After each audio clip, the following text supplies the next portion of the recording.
السلام عليكم ورحمة الله تعالى وبركاته.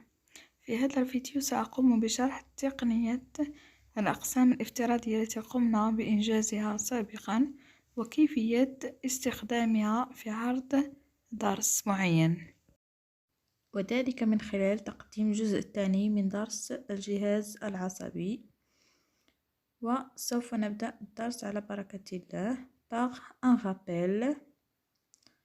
Donc on va faire le rappel sur la sensibilité constante qu'on a vue dans la première vidéo حساسية الشعورية، والتي تعرف بنشاط عصبي يسمح لنا بالتقاط المعلومات الخارجية من الوسط أو من المحيط باستعمال الحواس الخمس. Donc c'est l'aspect de l'activité nerveuse qui nous permet de recevoir des informations précises de l'environnement en utilisant nos 5 sens. Et on a étudié le cas de la peau, la sensibilité tactile, et le cas de la sensibilité de la vision en utilisant l'organe sensible, l'œil. Alors, comme vous voyez ici, nous sommes retournés au tableau des axes de leçon et on va passer au chapitre 2 dont le titre est la motricité volontaire. Voilà, on va traiter et étudier la motricité volontaire chez un joueur. Donc, comme vous voyez dans la photo, le joueur ici, il attaque la balle. Donc, c'est une réaction. L'attaque de la balle, c'est une réaction. Donc, on va étudier comment le système nerveux il a informé les organes ou bien les mains de ce joueur pour attaquer la balle. Donc, comme vous voyez, il utilise ses mains et ses pieds. Donc, la position du joueur, il est confirmant avec la balle. Donc, il a vu la balle et il apprend cette position pour l'attaquer. On va commencer par la définition. Voilà. La motricité volontaire est une activité nerveuse volontaire réalisée par la volonté d'une personne. إذن فهي نشاط عصبي إرادي يقوم به الشخص بمحض إرادته. بمعنى أن اللاعب رأى الكرة قادمة باتجاهه فقام بوضع يديه ورجليه تصديا للكرة إراديا.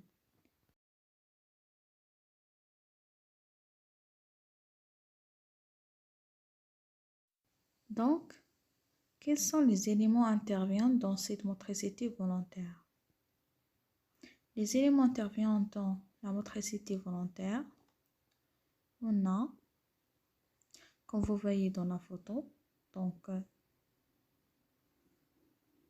vous rappelez bien l'encéphale. On a dit déjà qu'elle est constituée de tronc cérébral, des cervelites et le cerveau.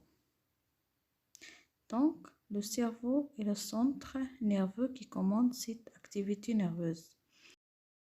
Il est constitué de 2 hémisphères, des circonvolutions cérébrales, d'une substance grise qui entoure une substance blanche.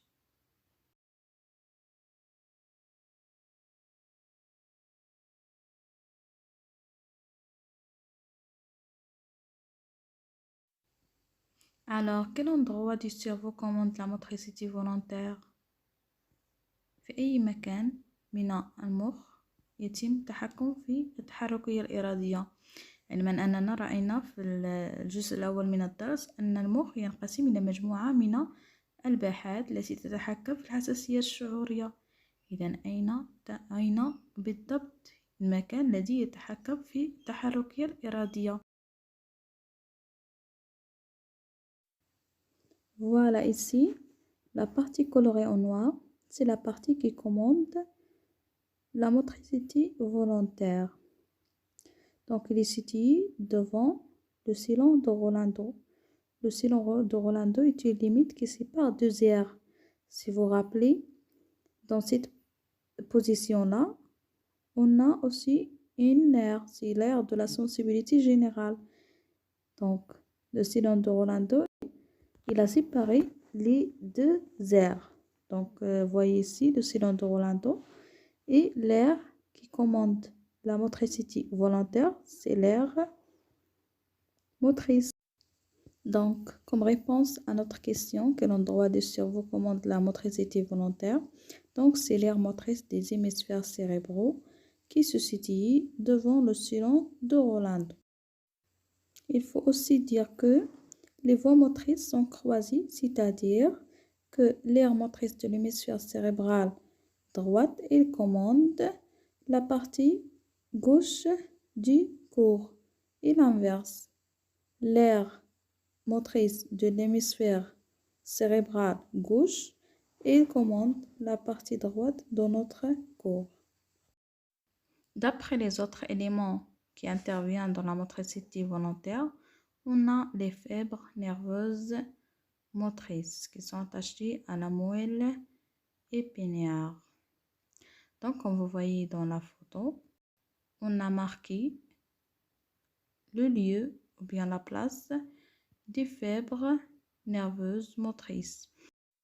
Donc, ils sont contenus dans la moelle épinière et des nerfs énervant les muscles qui conduisent l'influx nerveux moteur centrifuge. Et le dernier élément intervient dans cette activité nerveuse, c'est les muscles qui répondent au message nerveux par la contraction. إذا من بعد ما حددنا العناصر المتدخلة في التحركية الإرادية والتي هي المخ ثم الألياف العصبية المرتبطة بالنخاع الشوكي ثم العضلات التي تلعب دور مستجيب، نمر إلى خلاصة حول التحركية الإرادية. Donc finalement on va voir la récapitule de cette partie du corps. Donc comme vous voyez ici, on a un schéma qui présente la relation entre le cerveau, la moelle épinière et les fibres qui se contiennent dans la moelle épinière et les muscles. Donc, le cerveau, c'est le centre nerveux qui commande le message nerveux ou bien le signal nerveux. Il passe par la moelle épinière et les nerfs vers les muscles qui se contractent. On effectue le mouvement et on pratique le message nerveux. Donc, dans le cas spécial, c'est le cas de la vision.